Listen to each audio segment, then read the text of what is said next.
ಆರಂಭದಲ್ಲಿ breaking news ಒಂದು ಬರ್ತಾ ಇದೆ, ಬನ್ನಿ ನೋಡೋಣ.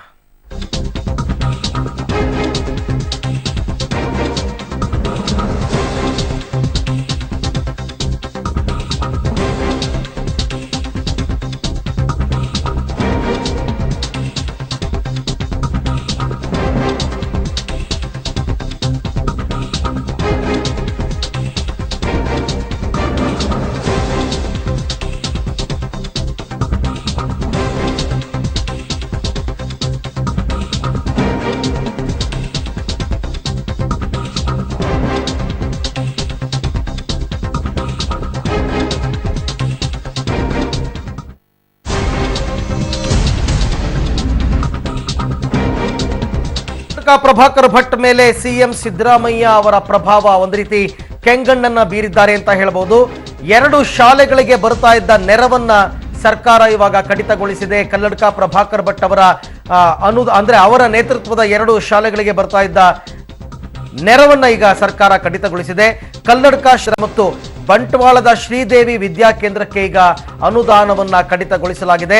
ಆರ್ಎಸ್ಎಸ್ ಮುಖಂಡ ಕಲ್ಲಡ್ಕ ಪ್ರಭಾಕರ್ ಭಟ್ ನೇತೃತ್ವದ ಕಲ್ಲಡ್ಕ ಶ್ರೀರಾಮ ವಿದ್ಯಾಕೇಂದ್ರ, ಇಲ್ಲಿಗೆ ಸರ್ಕಾರದ ನೆರವು ಸಿಗ್ತಾ ಇತ್ತು, ಅದನ್ನ ಕಡಿತಗೊಳಿಸಲಾಗಿದೆ.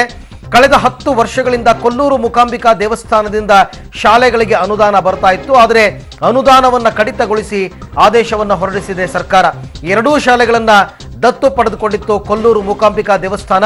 10 ವರ್ಷದಲ್ಲಿ 2,32,83,000 ರೂಪಾಯಿ ನೆರವನ್ನು ನೀಡಲಾಗಿತ್ತು. ಸಿದ್ದರಾಮಯ್ಯ ದ್ವೇಷದ ರಾಜಕಾರಣಕ್ಕೆ ಇವಾಗ ಬಡ ಮಕ್ಕಳು ಅವಕಾಶ ವಂಚಿತರಾಗಿದ್ದಾರೆ. ಕಲ್ಲಡ್ಕ ಶ್ರೀರಾಮ ವಿದ್ಯಾಕೇಂದ್ರಕ್ಕೆ 2,32,52,000, ಬಂಟ್ವಾಳದ ಶ್ರೀದೇವಿ ವಿದ್ಯಾಕೇಂದ್ರಕ್ಕೆ 50,72,000 ಅನುದಾನ ಬರ್ತಾ ಇತ್ತು ಕೊಲ್ಲೂರು ಮೂಕಾಂಬಿಕಾ ದೇವಸ್ಥಾನದಿಂದ. ಈಗ ಮುಜರಾಯಿ ಇಲಾಖೆಯ ಆದೇಶದ ಅನುಸಾರ ಅಂದ್ರೆ ಸರ್ಕಾರದ ಅನುಸಾರವಾಗಿ ಈಗ ಆದೇಶದ ಅನುಸಾರವಾಗಿ ಈ 2 ಶಾಲೆಗಳಿಗೆ ಬರ್ತಾ ಇದ್ದಂತಹ ನೆರವನ್ನ ಕಡಿತಗೊಳಿಸಲಾಗಿದೆ.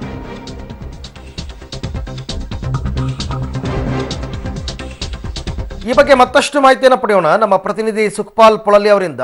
ಸುಖಪಾಲ್, ಅಂದ್ರೆ ಪ್ರಮುಖವಾಗಿ ಇದು ದ್ವೇಷದ ರಾಜಕೀಯಕ್ಕೋಸ್ಕರನೇ ಅನುದಾನವನ್ನ ಕಟ್ ಮಾಡಿದಾರಾ ಅಥವಾ ಇದರ ಹಿಂದೆ ಬೇರೆ ಏನಾದರೂ ಕಾರಣಗಳು ಇದೆಯಾ?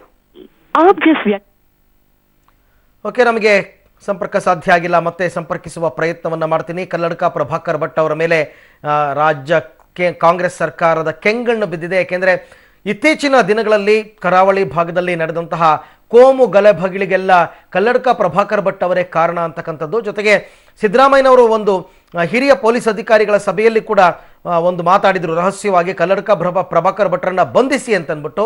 ಆವಾಗ ಆ ಕೆಲಸ ಆಗಿರಲಿಲ್ಲ, ಹಾಗಾಗಿ ಈಗ ಇಂಡೈರೆಕ್ಟ್ ಆಗಿ ಕಲ್ಲಡ್ಕ ಪ್ರಭಾಕರ್ ಭಟ್ಗೆ ಏಟನ್ನ ಕೊಟ್ಟಿದ್ದಾರೆ. ಮತ್ತೆ ಸಂಪರ್ಕಕ್ಕೆ ಬಂದಿದ್ದಾರೆ ನಮ್ಮ ಪ್ರತಿನಿಧಿ ಸುಖಪಾಲ್ ಪೊಳಲಿ ಅವರು. ಸುಖಪಾಲ್, ಇದು ದ್ವೇಷದ ರಾಜಕೀಯ ಅಂತೀರಾ ಅಥವಾ ಈ ರೀತಿ ಅನುದಾನ ಕಟ್ ಮಾಡಿರೋದ್ರ ಹಿಂದೆ ಬೇರೆ ಏನಾದರೂ ಕಾರಣ ಇದೆಯಾ?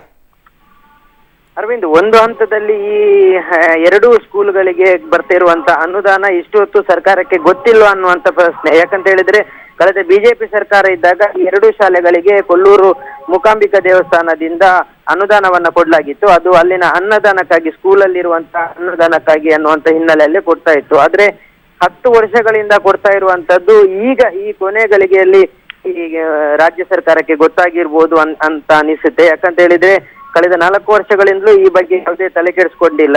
ಈಗ ಈ ಇತ್ತೀಚಿನ ಬೆಳವಣಿಗೆಗಳು ನಡೆದಿರುವಂತ ಸಂದರ್ಭ, ನೀವು ಹೇಳಿದಾಗೆ ಕಲ್ಲಡ್ಕ ಪ್ರಭಾಕರ್ ಭಟ್ ಅವರನ್ನೇ ಟಾರ್ಗೆಟ್ ಮಾಡಿಕೊಂಡು ಈ ರೀತಿ ಕೊನೆಗೂ ಎಚ್ಚೆತ್ತುಕೊಂಡಿದೆಯಾ ಸರ್ಕಾರ ಅನ್ನುವಂತ ಪ್ರಶ್ನೆ ಮೂಡುತ್ತೆ. ಕಳೆದ 10 ವರ್ಷಗಳಿಂದ ಸುಮಾರು ಈ 2 ಸ್ಕೂಲ್ಗಳಿಗೆ, ಅದರಲ್ಲೂ ಬಹಳಷ್ಟು ಅಧಿಕವಾಗಿ ಕೊಟ್ಟಿರುವಂತದ್ದು ಕಲ್ಲಡ್ಕ ಪ್ರಭಾಕರ್ ಭಟ್ ನೇತೃತ್ವದ ಕಲ್ಲಡ್ಕದಲ್ಲಿರುವಂತಹ ಶ್ರೀರಾಮ ವಿದ್ಯಾಕೇಂದ್ರಕ್ಕೆ. ಹಾಗಾಗಿ ಒಂದು ಪ್ರಶ್ನೆ, ಈ ಹಿನ್ನೆಲೆಯಲ್ಲಿ ರಾಜ್ಯ ಸರ್ಕಾರ ಇದಕ್ಕೆ ಕಡಿವಾಣ ಹಾಕುವಂತ ಪ್ರಯತ್ನ ಮಾಡಿದ ಅನ್ನುವಂಥದ್ದು ಇರುವಂತ ಪ್ರಶ್ನೆ ಅರವಿಂದ್. ಅಂದ್ರೆ ಈಗ ಕೊಲ್ಲೂರು ಮೂಕಾಂಬಿಕಾ ದೇವಸ್ಥಾನ ಮುಜರಾಯಿ ಇಲಾಖೆಗೆ ವ್ಯಾಪ್ತಿಗೆ ಬರುತ್ತೆ.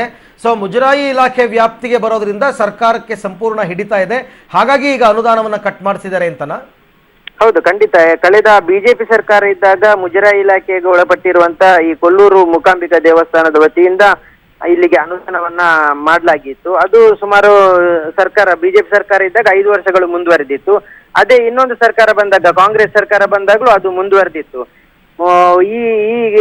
ಈ ಬೆಳವಣಿಗೆ ಮೋಸ್ಟ್ಲಿ ಈ ಸರ್ಕಾರಕ್ಕೆ ಗೊತ್ತಿರಲಿಕ್ಕಿಲ್ಲ. ಈ ಇತ್ತೀಚಿನ ಬೆಳವಣಿಗೆ ಹಿನ್ನೆಲೆಯಲ್ಲಿ ಈಗ ಸರ್ಕಾರ ಎಚ್ಚೆತ್ತುಕೊಂಡಿರ್ಬೋದು. ಆ ಬಳಿಕ ಇದಕ್ಕೆ ಕಡಿವಾಣ ಹಾಕುವಂತ ಪ್ರಯತ್ನವನ್ನ ರಾಜ್ಯ ಸರ್ಕಾರ ಮಾಡಿರ್ಬೋದು. ಒಂದು ಹಂತದಲ್ಲಿ RSS ಮುಖಂಡ ಕಲ್ಲಡ್ಕ ಪ್ರಭಾಕರ್ ಭಟ್ ಅವರ ನೇತೃತ್ವದ ಶ್ರೀರಾಮ ವಿದ್ಯಾಶಾಲೆಗೆನೆ ಸುಮಾರು 2,32,00,000 ಬಂದಿರೋದ್ರಿಂದ ಇದು ಆ ಸ್ಕೂಲಿಗೆ ಯಾಕೆ ಇಷ್ಟು ಅಧಿಕವಾಗಿ ಹೋಗಿದೆ ಅನ್ನೋದನ್ನು ಸಹ ಸರ್ಕಾರ ಗಮನಿಸಿರ್ಬೋದು. ಆ ಹಿನ್ನೆಲೆಯಲ್ಲಿ ಇದನ್ನ ಸ್ಥಗಿತಗೊಳಿಸುವಂತ ಕೆಲಸ ಮಾಡಿರ್ಬೋದು. ಆದ್ರೆ ಸುಕ್ಪಾಲ್, ಕಾರಣ ಏನ್ ಕೊಡ್ತಾ ಇದ್ದಾರೆ? ಕಡಿತಗೊಳಿಸುವ ಆದೇಶ ಏನೋ ಹೊರಬಿದ್ದಿದೆ. ಈ ಆದೇಶಕ್ಕೆ ಸರ್ಕಾರ ಕೊಡುವ ಕಾರಣ ಏನು? ಸರ್ಕಾರ ಯಾವುದೇ ರೀತಿಯಾದಂತ ಕಾರಣಗಳನ್ನ ಕೊಟ್ಟಿಲ್ಲ, ಕೇವಲ ಒಂದು ಆದೇಶವನ್ನು ಹೊರಡಿಸಿದೆ. ಆ ಆದೇಶದಲ್ಲಿ ಸ್ಪಷ್ಟವಾಗಿ 2 ಶಾಲೆಯ ಹೆಸರುಗಳನ್ನ ಹಾಕಲಾಗಿತ್ತು. ಅದರಲ್ಲಿ ಕಳೆದ 2007ರಿಂದ ಈವರೆಗೆ ಎಷ್ಟು ಹಣ ಕೊಟ್ಟಿದ್ದೇವೆ, ಯಾವ ಸ್ಕೂಲ್ಗೆ ಎಷ್ಟೆಷ್ಟು ಹಣ ಕೊಟ್ಟಿದ್ದೇವೆ ಅನ್ನುವಂಥದ್ದನ್ನ ಹೇಳ್ಕೊಂಡಿರುವಂತದ್ದು. ಅದು ಬಿಟ್ರೆ ಯಾವ ಕ್ರಮಕ್ಕಾಗಿ ಇದನ್ನ ಸ್ಥಗಿತಗೊಳಿಸಿದ್ದೀರ ಅನ್ನೋದನ್ನ ಈ ಒಂದು ಸರ್ಕಾರದ ಏನ್ ನಡವಳಿ ಇದೆ ಅದರಲ್ಲಿ ಯಾವುದೇ ರೀತಿಯಾಗಿ ಸ್ಪಷ್ಟವಾಗಿ ಸೂಚಿಸಿಲ್ಲ. ಅರವಿಂದ್, ಓಕೆ, ಇದಾದ್ಮೇಲೆ ಏನಾದ್ರು ಕಲ್ಲಡ್ಕ ಪ್ರಭಾಕರ್ ಭಟ್ ಅವರು ಇದ್ರ ಬಗ್ಗೆ ಏನಾದ್ರು ರಿಯಾಕ್ಟ್ ಮಾಡಿದ್ರ? ಇಲ್ಲ, ಕಲ್ಲಡ್ಕ ಪ್ರಭಾಕರ್ ಭಟ್ರಿಗೆ ಇದು ನಿನ್ನೆ ನಡೆದಿರುವಂತ ಬೆಳವಣಿಗೆ, ಹಾಗಾಗಿ ಅದರ ಬಗ್ಗೆ ಯಾವುದೇ ಪ್ರತಿಕ್ರಿಯೆಯನ್ನು ಕೊಟ್ಟಿಲ್ಲ. ಆದ್ರೆ ಒಂದು ಹಂತದಲ್ಲಿ ಅವರು ಈ ಹಿಂದೆ ಅನುದಾನ ಬೇಡ ಅನ್ನುವಂತ ಮಾತುಗಳನ್ನ ಹೇಳ್ತಾ ಇದ್ದಾರೆ ಅನ್ನುವಂಥದ್ದು ಶಾಲಾ ಮೂಲಗಳಿಂದ ತಿಳಿದಿರುವಂತದ್ದು. ನಮ್ಗೆ ಸರ್ಕಾರದಿಂದ ಯಾವುದೇ ಅನುದಾನ ಬೇಡ ಅನ್ನುವಂಥದ್ದನ್ನ ಹೇಳ್ಕೊಂಡಿದ್ದಾರೆ ಅನ್ನುವಂಥದ್ದು. ಈ ಬಗ್ಗೆ ನಾವು ಪ್ರಭಾಕರ್ ಭಟ್ರವನ್ನು ಸಂಪರ್ಕಿಸುವ ಪ್ರಯತ್ನ ಮಾಡ್ತೇವೆ. ಅರವಿಂದ್, ಅಂದ್ರೆ ಈಗ ಸುಕ್ಪಾಲ್, ಕೇವಲ ದಕ್ಷಿಣ ಕನ್ನಡದಲ್ಲಿ 2 ಶಾಲೆಗಳಿಗೆ ಮಾತ್ರ ಅನುದಾನ ಕಡಿತವಾಗಿದೆಯಾ ಅಥವಾ ಬೇರೆ ಬೇರೆ ಎಲ್ಲಾದ್ರೂ ಈ ರೀತಿ ಕಡಿತಗೊಳಿಸಿರುವ ಒಂದು ಉದಾಹರಣೆಗಳಿದೆಯಾ ಇವಾಗ? ಇಲ್ಲ, ಈಗ ತಕ್ಷಣಕ್ಕೆ ಬಂದಿರುವಂತ ಈ ಆದೇಶ ಏನಿದೆ ಅದು ನಿನ್ನೆ ಬಂದಿರುವಂತ ಆದೇಶ. ಈ ಆದೇಶದಲ್ಲಿ ಕೇವಲ 2 ಶಾಲೆಗಳನ್ನ ಮಾತ್ರ ಸೂಚಿಸಿರುವಂತದ್ದು. ಇನ್ನು ಓಕೆ ಸುಕ್ಪಾಲ್, ನಿಮ್ ಜೊತೆ ನಾನು ಮತ್ತೆ ಮಾತಾಡ್ತೀನಿ. ಕಲ್ಲಡ್ಕ ಪ್ರಭಾಕರ್ ಭಟ್ರೆ ನಮ್ ಜೊತೆ ಇವಾಗ ನೇರ ಸಂಪರ್ಕಕ್ಕೆ ಬಂದಿದ್ದಾರೆ, ದೂರವಾಣಿ ಸಂಪರ್ಕಕ್ಕೆ. ಸರ್ ನಮಸ್ಕಾರ. ಹೇಳಿ. ಜೈ ಶ್ರೀರಾಮ್. ನಮಸ್ಕಾರ. ಹೇಳಿ. ನಿನ್ನೆ ಒಂದು ಆದೇಶ ಬಂದಿದೆ ರಾಜ್ಯ ಸರ್ಕಾರದ ವತಿಯಿಂದ. ಶ್ರೀರಾಮ ವಿದ್ಯಾಕೇಂದ್ರ ಮತ್ತು ಬಂಟ್ವಾಳದಲ್ಲಿರ್ತಕ್ಕಂಥ ಶ್ರೀದೇವಿ ವಿದ್ಯಾಕೇಂದ್ರಕ್ಕೆ ಏನು ಕೊಲ್ಲೂರು ಮೂಕಾಂಬಿಕಾ ದೇವಸ್ಥಾನದಿಂದ ಅನುದಾನ ಬರ್ತಾ ಇತ್ತು, ಆ ಅನುದಾನವನ್ನ ಅವರು ನಿಲ್ಲಿಸಿದ್ದಾರೆ. ಇದಕ್ಕೆ ತಾವೇನ್ ಹೇಳ್ತೀರಾ? ರಮಾನಾಥ ರೈ ಅವರಿಗೆ ಮತ್ತು ಸಿದ್ದರಾಮಯ್ಯ ಅವರಿಗೆ ಅಭಿನಂದನೆ. ಅವರಿಗೆ ಬೇರೆ ಯಾವುದು ಹೋರಾಟ ಮಾಡಿ ಗೆಲ್ಲಿಕ್ಕಾಗ್ಲಿಲ್ಲ. ಮಕ್ಕಳ ಹೊಟ್ಟೆಗೆ ಕಲ್ಲು ಹಾಕಿ ಅನ್ಯಾಯ ಮಾಡಿ ಅಧರ್ಮದಲ್ಲಿ ಅವರು ನಡೀಲಿಕ್ಕೆ ಹೊರಟಿದ್ದಾರೆ. ರಾಕ್ಷಸಿ ಪ್ರವೃತ್ತಿಯನ್ನು ಮತ್ತೆ ತೋರಿಸಿದ್ದಾರೆ ಅವರು. ಯಾವ್ದಾದ್ರು ಒಂದು ದೇವಸ್ಥಾನದಿಂದ ಅನ್ನದಾನ ಆಗ್ತಾ ಇರುವಂತದ್ದು, ದೇವಸ್ಥಾನ ಮಾಡ್ಬೇಕಾದಂತ ಕೆಲಸ ಮಾಡಿದೆ. ನಮ್ಮ ಶಾಲೆಗೆ ಮಾತ್ರ ಅಲ್ಲ, ಇನ್ನು 52 ಶಾಲೆಗೆ ನಾವು ಇದನ್ನು ಪಡ್ಕೊಳ್ಳುವಂತ ಸಂದರ್ಭದಲ್ಲಿ ಅವರು ಅನ್ನದಾನ ಮಾಡ್ತಾ ಇದ್ರು ಅವರು. ಓಕೆ, ಈಗ ಇದನ್ನು ಈ ಸರ್ಕಾರ ಬಂದೆ 4.5 ವರ್ಷ ಆಯ್ತಲ್ಲ. ಹೌದು, 4.5 ವರ್ಷದಲ್ಲಿ ನಿಲ್ಲಿಸುವಂತ ಪ್ರಯತ್ನ ಮಾಡಿದವರು ಅಥವಾ ತಪ್ಪು ಕಾಣದಂತ ವ್ಯಕ್ತಿಗಳು ಈಗ ಮೊನ್ನೆಯ ಹೋರಾಟದಲ್ಲಿ ಅವರಿಗೆ ಹಿನ್ನಡೆ ಆಯ್ತು ಅಂತ ಕಾಣುತ್ತೆ ಅವರ ಮನಸ್ಸಿನಲ್ಲಿ. ಅದಕ್ಕೋಸ್ಕರ ದ್ವೇಷ ಸಾಧನೆ ಮಾಡ್ಲಿಕ್ಕೆ ಹೋಗಿದ್ದಾರೆ ಅವರು. ಅಂದ್ರೆ ಇದು ದ್ವೇಷದ ರಾಜಕೀಯ ಅಂತಾನೆ ಹೇಳ್ತೀರಾ? 100ಕ್ಕೆ 100 ನಿಮಗೆ ಗೊತ್ತಾಗುವುದು, ಎಲ್ಲರಿಗೂ ಗೊತ್ತಾಗುವುದಲ್ಲ. ಅಲ್ಲ, ಇವಾಗ ಒಂದ್ ಕಡೆ ಪ್ರಭಾಕರ್ ಭಟ್ರೆ, ಒಂದ್ ಕಡೆ ಅಲ್ಲಿ DK ಶಿವಕುಮಾರ್ ಅವರ ಮೇಲೆ ದಾಳಿ ಆಯ್ತು, IT ರೇಡ್ ಆಯ್ತು. ಅಂದ್ರೆ ಇದು ಕಂಪ್ಲೀಟ್ ಆಗಿ ಒಂದ್ ಕಡೆ ನಮಗೆ ಹಿನ್ನಡೆ ಆಯ್ತು. ಈ ತರ ಏನಾದ್ರು ಒಂದು ಸಂಘ ಪರಿವಾರಕ್ಕೆ ಬಿಜೆಪಿಗೆ ಟಾಂಗ್ ಕೊಡ್ಬೇಕು ಅನ್ನೋ ಕಾರಣಕ್ಕೆ ಈ ತರ ಮಾಡಿದಾರ ಅಂತ? ಖಂಡಿತ ಮಾಡಿದ್ದಾರೆ. ಅಂದ್ರೆ ನಾನು ಹೇಳಿದ್ದು ದ್ವೇಷ. ಇವರು ರಾಜಕೀಯ ಮಾಡ್ಬೇಕಾದ್ರೆ ನೇರ ನನ್ನ ಹತ್ರ ಮಾಡ್ಬೇಕು. ಸಾವಿರಾರು ಮಕ್ಕಳು, ಆ ಮಕ್ಕಳು ಹೇಗಿದ್ದಾರೆ ಗೊತ್ತಾ? ಅವರೆಲ್ಲ ಅಹಿಂದ ಮಕ್ಕಳು.